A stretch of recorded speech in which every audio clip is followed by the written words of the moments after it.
සංගීත මහාචාර්ය කෙනෙක්. එතකොට ආඩම්බරයි පුතේ හම්බ. සංගීතයේ සංගීතය සංගීත පරම්පරාව.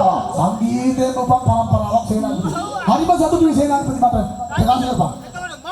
ඔබ මම සංගීත පකීර් කෙනෙක්. මොකා සංගීත පකීර් කෙනෙක්. අවශ්‍ය නැහැ. පියානනේ. ඔව් පුතේ. හරි. අපි එහෙනම් ඔහු තරම් කියනවා නම් අපි ඔහුගේ දක්ෂතාවය බලමු. හරි පුතේ. සේනාධිපති ඔන්න මගේ දියණිය ප්‍රකාශ කරනවා ඔබේ දක්ෂතාව පෙන්වන්න කියලා. ඔව්. හරි පෙන්නපන් හරි.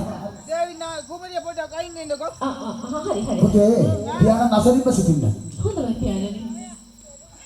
මොනවද මිනිස්සු ඔය කරන්නේ? පොඩක් ඉන්න සංගීත කරන්න ඉස්සලා තන හදාගන්න ඕන. හරි පියානනේ. අර සංගීත මොකක්ද එකක් කිව්වනේ. මොකද්ද මන්දා? මේ මිනිහා කරන ඒවා නම් බොරු කියලා මට තේරෙනවා පුතේ. අපි බලමු පියානනේ.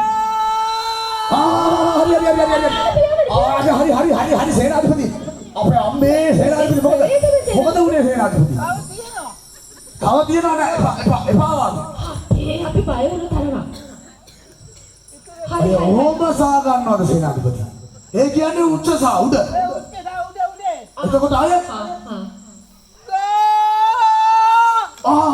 හරි. ඒ මොකද සේනාධිපති? යටසා. උඩසා යටසා. අවශ්‍ය නැහැ. නෑ. පියානනේ මන්නම් දන්න තරමට සා ඊළඟට රී ඊළඟට ගා. හරි පුතේ මේ සේනාධිපති කියන්නේ මුසාවා. සේනාධිපති අපි දෙන්නට ඕනලු කියනවා. ඒකනේ පියානනේ. ඊට පස්සේ මං ගත්ත හරි.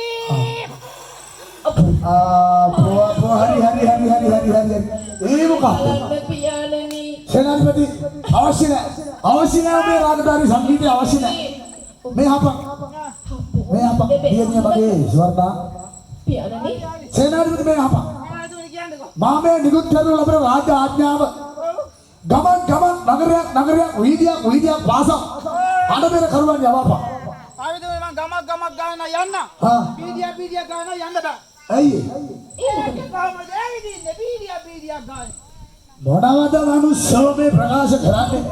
වීදියක් පාසා පටු මගක් අතුරු මගක් දන්නේ නැද්ද?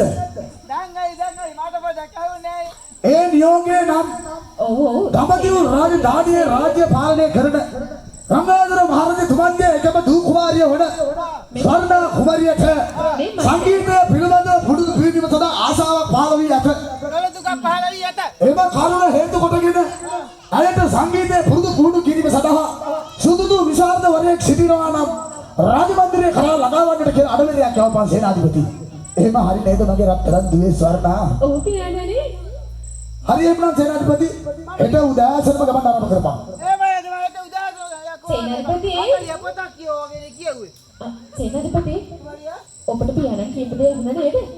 ආවුනා මම කොහමද වැඩේ කරන්නම්කෝ කොහොමද? රත්තරන් දුවේ ස්වර්ණා ඔබ සතුටෙන් නැතිව ඔබ සතුටෙන් නැතිව තමයි මගේ එකම අරමුණ.